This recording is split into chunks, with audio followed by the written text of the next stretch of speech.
Chapter 3. To the Internet. Two more hosts were planned in BBN's contract with ARPA. They were connected to the ARPANET before the end of 1969 in Utah and Santa Barbara. Bob Taylor's idea of a network of 4 computers was a reality. Taylor left ARPA soon afterwards, but the network continued to grow. Larry Roberts became the new boss of ARPA's computer department. He soon called Frank Hart at BBN. "We'd like you to build more IMPs and connect more hosts to the network." "How many?" asked Frank Hart. "As many as you can." "Really?" "Yes," replied Roberts. "Every new site on the network is saving me money. Every time someone asks me for a new computer, I can say, 'You should connect your existing machines to the network.' In a few years, the network will pay for itself." The network was a great success for the hosts as well as ARPA. They did not lose any computer power as they had feared. They could use computers at other sites, so they gained, and they could also work more efficiently. As Bob Taylor had planned, the universities could work together on projects instead of repeating each other's work. However, some effects of the network were not in the plan. For example, the telephone companies began to get calls from ARPANET engineers.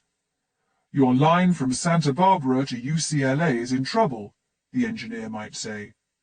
"Okay," said the telephone company. "Which end are you at?"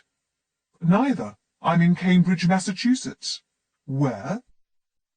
"Cambridge. So how do you know about the lines in California?" "I'm on the ARPANET." "The what?" The IMPs were designed to make constant checks on the condition of the network. This meant that ARPA's engineers often knew more about the performance of the telephone system than the telephone companies that owned and operated it. There were other new possibilities. With the network, BBN was able to send new software to the IMPs immediately, as soon as it was written. Before this, engineers had to fly from place to place with paper tapes in their bag. But now, if one of the IMPs had a problem, it was very often possible for BBN to fix it from the company's offices many hundreds of kilometers away. But the biggest surprise was that the network was soon being used mostly for something that was never part of Bob Taylor's plan: chat. Technically, the network worked exactly as it was designed to.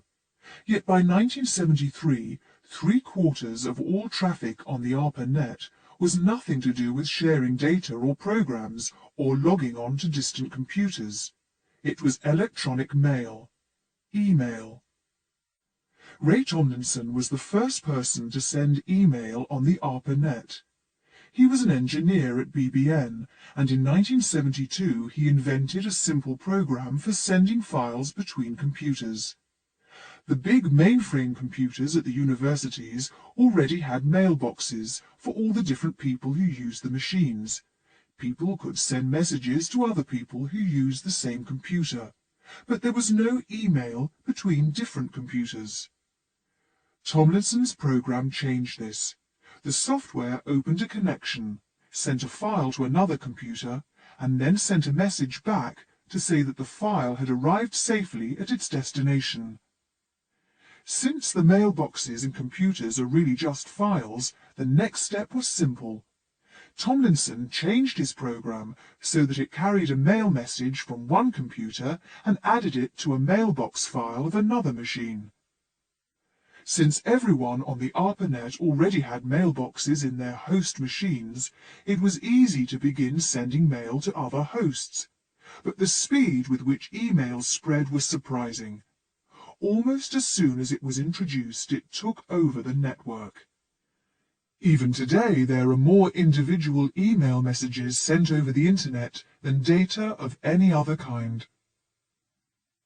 Ray Tomlinson has left his mark on every single one of the billions of emails that have been sent since 1972. He was the person who chose the @ sign, which means at in email addresses. Why at? Well, at that time, no one had an @ sign in their name, says Tomlinson. I'm not sure that that is still true, because there are a lot of strangely spelled names out there now. By 1972, the ARPANET included dozens of sites, but hardly anyone knew about the network. Larry Roberts decided that this must change. He asked Bob Kahn at BBN to organize a public show.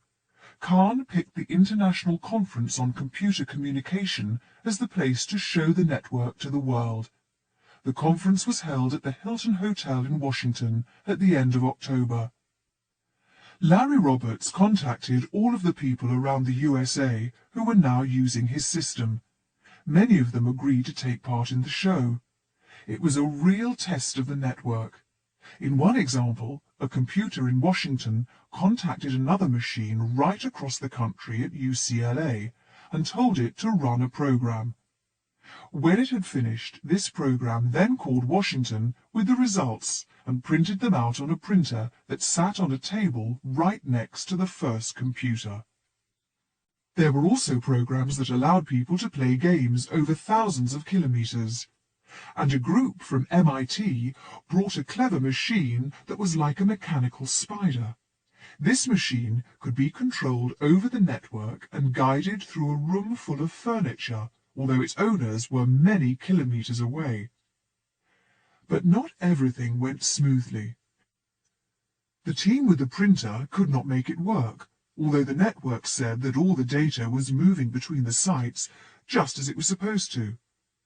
Then someone looked around and noticed that the mechanical spider was jumping about in a mad dance.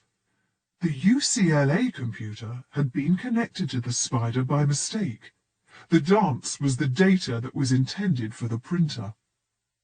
However, most of the problems were small, and most of the guests at the conference were amazed by the network. After this, the ARPANET began to grow even more rapidly. But now it was not the world's only network of computers. After the ARPANET had shown that a computer network could be built and that it could be useful, other networks began to appear. Universities, government departments, and other organizations saw that networking could multiply the power of their computers and the power of the people who used them. But these new networks created their own rules. A system that was best for the ARPANET did not necessarily suit other organizations with different needs, different styles of work, and different hardware. So, once again, there were many different computer systems that could not talk to each other. Now, just a few years after the ARPANET was invented, the appearance of new networks had once again created the problem that had caused Bob Taylor to imagine the world's first computer network. By this time, Bob Kahn was in charge of the ARPANET project. He was very familiar with the new problem because he had worked on some of the newer networks. They were all designed to deal with different circumstances. For example, the AlohaNet network in Hawaii used radio waves to deal with the problem of communicating over mountains and between different islands. The network in the San Francisco area was not even fixed. It was on lorries which moved around from place to place. The Atlantic Packet Satellite Network used another system, sending messages up to satellites in space to communicate across half the world. On one of his visits to San Francisco, Bob Kahn went to see Vint Cerf, who was now at Stanford. "I need to find a way to connect these new networks," said Kahn. "They're not like the ARPANET. They all use their own software and hardware. It's a mess." "They're not going to change over to the ARPANET system now," said Cerf. "They've spent too much money and the systems work." "I know, but I still need a way to join them together. It's worse than before the ARPANET. At least then we didn't know what a network could do." "So what do you want to do?" Cerf asked. "I don't know. How do we make a network of networks?" "The imps were the answer for the ARPANET." "But they were built to link together different computers, not different networks," said Bob Kahn. "All these new networks have got their own imps completely different to ours." I know, but couldn't you still put something like an imp between the different networks? What do you mean? Well, you need a kind of gate to each network, said Cerf. The networks would still be under the control of their own imps, but the gate would tell each network how to communicate with the others. So the gate is like an imp, a box that stands between the different systems? Yes, said Cerf, but instead of translating between different computer systems, the gate will translate between different networks and reduce the number of differences between them. Will you work with me on it? Vint Cerf agreed to work with Bob Kahn, and they began to write software that allowed different networks to communicate. In the set of rules that they invented in 1973, they used the word Internet for the first time. It meant a network of networks. The software wrapped the messages from each different network inside Internet envelopes. Then the messages could leave their home network and travel from one gate to another. There they were taken from the envelopes and sent into the second network. The risk of losing messages between different networks is much higher than the risk of losing them between different computers. But Cerf and Kahn's rules are still the glue that holds the Internet together today, more than a quarter of a century after they wrote them. Bob Kahn and Vint Cerf thought that demand for the Internet would grow, but they never imagined the size of the growth. The late 1970s and 1980s saw an explosion in the use of computers and networks. The fuel for this explosion was the arrival of the personal computer. Chapter 4. The Personal Computer. One night in January 1975, Bill Gates was playing cards with some friends at Harvard University. He was 19 years old and he was studying law, but his first love was computers. Suddenly, his friend Paul Allen rushed into the room carrying a magazine. "Bill, come on, you've got to see this." "I'm playing cards," said Bill. "Are you winning?" "No, but—" "Well, this is our chance to win big. It's what we've been waiting for," said Paul. Bill left his game and looked at the magazine that Paul had brought. On the magazine's cover was a picture of a new computer called the Altair. Paul and Bill were both amazed and excited. The Altair was what they had both been dreaming of, the world's first personal computer. Bill and Paul had both loved computers for many years, from the time when they were at school in Seattle. They had already started a company together, which used computers to calculate the best routes for traffic on busy roads. But both of them saw that the Altair was their big chance.